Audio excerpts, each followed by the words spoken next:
Welcome back to today's episode. Today we're going to talk about one of the best deals you can make between a brand and a content creator or an influencer or an affiliate.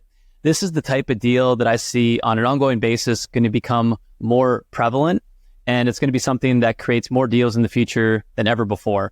So stick around. And before we get into today's episode, make sure to like, subscribe, and leave comments, whatever you can do to create engagement, help us spread the word, as well as stay up to date with everything we're doing with partnership marketing, mindset, and overall just business as we bring in thought leaders. Today I was thinking about what's the big thing happening as far as a trend. What's something that I've been experiencing in my businesses that has really moved the needle for me and just facilitated deal making.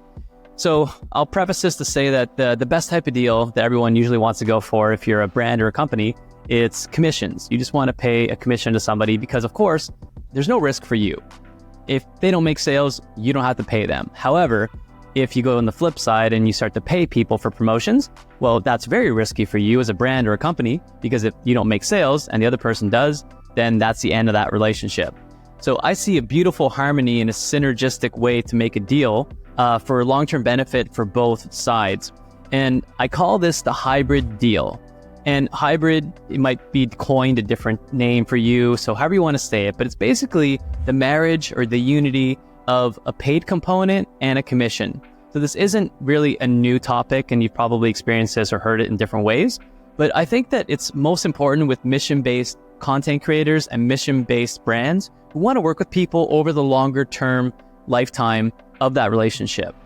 So here are some of the benefits I'm going to break down for the brand, and I'm going to break down from the content creator or influencer or ambassador side or affiliate. We're going to call it partnership and brand side, okay? The partner being the person that the brand's paying, and the partner being receiving funds from that company in exchange for services in terms of posting or promotion.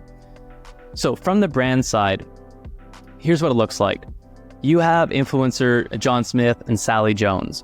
You want them to promote your product. Now, you send them product, they love it, they want to promote, that's great. Now it comes up of how are we going to compensate you for your time?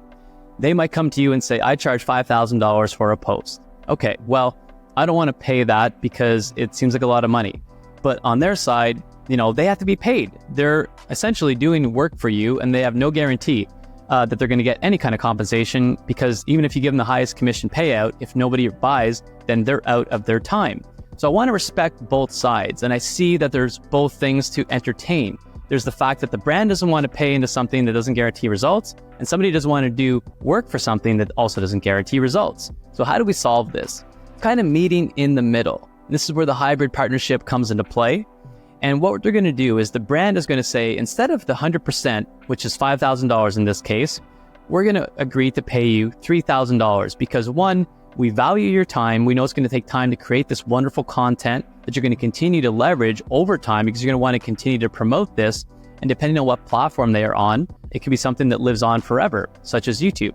The other thing we're going to do is we're going to say, we want to make sure that you're tied to this in an incentive-based performance alignment or some sort of mutually beneficial interest-aligned relationship. Meaning, I want you to buy into this. I want you to do the best possible promotion, because you get paid more, the better it does, in addition to the flat rate. And the way that I reframe the conversation with the partner in question that we're talking with, provided again that their mission-based and their core value align with your company, is that we can do a longer-term deal if we de-risk this from the start. But of course, your time is an investment, so I want to pay you for that investment. Notice I'm not going to say I'm paying you for a post. That's very transactional. And even though it's kind of the same thing, over time, if you bake this into the messaging, it's truly like, this is legit what I'm trying to do. I'm trying to strike up a longer-term relationship. But if I just say I want to pay you for a post, that's like transactional. I could do that for anybody. And it's basically like a UGC or a creator just doing a one post, one-off type of promotion. I don't want that feeling. I want it to feel more like, we believe in you. I want to invest in you. So that could be in a form of a podcast ad. That could be a YouTube video. That could be a post on social of some sort, or it could be an email marketing promotion that they're doing. The point is, I want to instill the idea, the hybrid model of payment. Okay, so that could be 80% of their flat rate and a 20% commission. It could be 70% of their flat rate and a 50% commission. It's however your unit economics work for your business and your offer, and what you're willing to sacrifice for the flat rate cost, and what the person is willing to accept instead of their 100% flat rate cost. So it's a bit of a dance. It's not like black and white, this is what works or this is what doesn't, but it's the idea and the philosophy of building longer term partnerships through this model. Now, on the content creator side, or the influencer, ambassador, the person actually doing the promotion, you might be thinking, well, why would I take anything less than what I deserve? My flat rate is $5,000, therefore I want that money because someone else paid me for it. Maybe, and I'm not here to disagree, maybe you're right, maybe you're wrong. My point is that if you are looking for mission-based alignment with companies you believe in, and you want longer term deals to happen and less churn, which is super important. You don't want to be constantly trying to find new products to promote, because that loses its efficacy somewhat. And over time, you lose your credibility if you start promoting too many brands and too many products. So my goal as a content creator should be to make longer term deals that make sense financially for me and the brand that we scale together.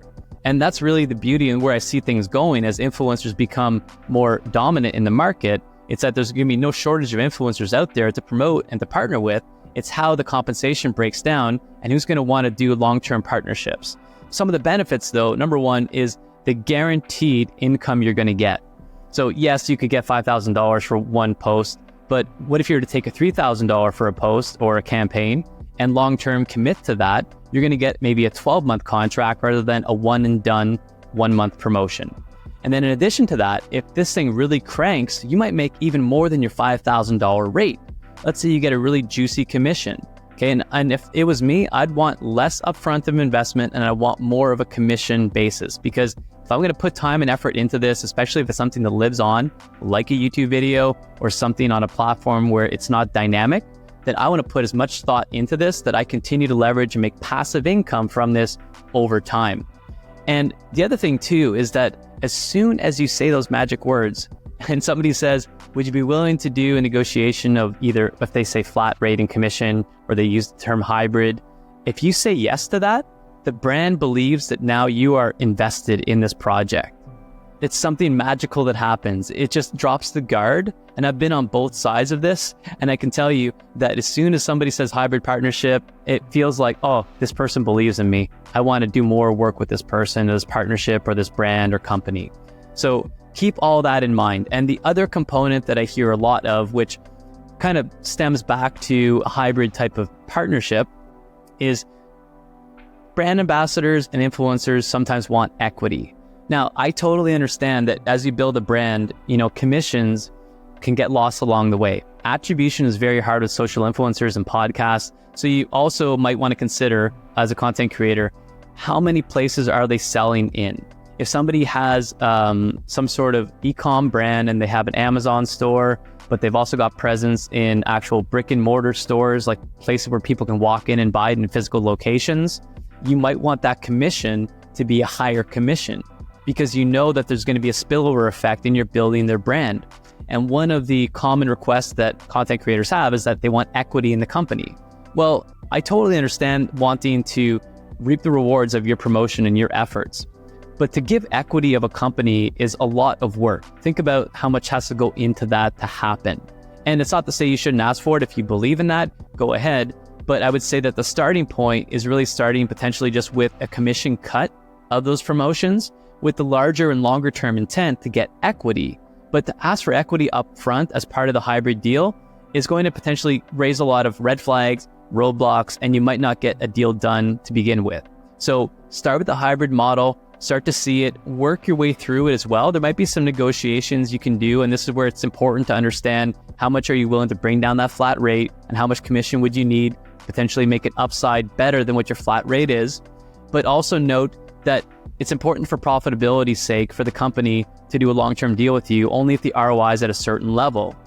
And you need to define what your benchmarks are from the beginning, so that if you're hitting your benchmarks, you could say, great, we're crushing it, we're doing well. As long as we stay above this threshold, we'll continue at this deal structure. Now, there might be a time where the brand comes back and says, hey, this isn't working out for us anymore. In which case, instead of taking less of a flat rate cost, you could say, okay, I'll take less commissions or something that would potentially draw back the downside of the deal that they don't want to pull out from the deal. So there are a lot of different benefits from doing these types of deals. And I can say that not every one of them is going to work out to your prime benefit. And from the brand side, though, is the other benefits I didn't mention. If you're a brand, commissions are great. Again, we talked about the fact that it's de-risked, it's no money up front, and it's a lot safer. However, the thing that you don't guarantee is accountability. If I don't pay somebody at least a portion of their flat rate, or something that says contractually, financially, you've obligated to do this promotion for me longer term, beyond just a relationship that we're trying to salvage, is like, you owe me these promotions. I can account for that in my promotion calendar. I know how much traffic, to a degree, is being generated over the next 12 months of my business.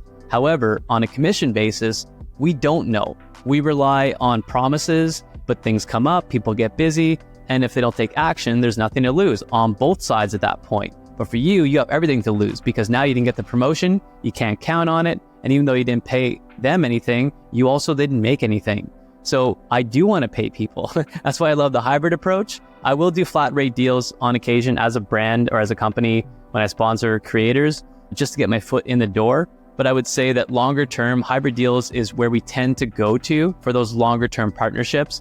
And it just works so well on both sides. If you haven't opened your mind to this concept, or you're like a bit reluctant, I would say just, sit with it for a little bit and see if there's anything coming up as a limiting belief as to why this might not work, and consider the possible wonderful alternative that you're going to make more deals with the right brands that want to pay you longer term, more frequently, and reward you for your performance.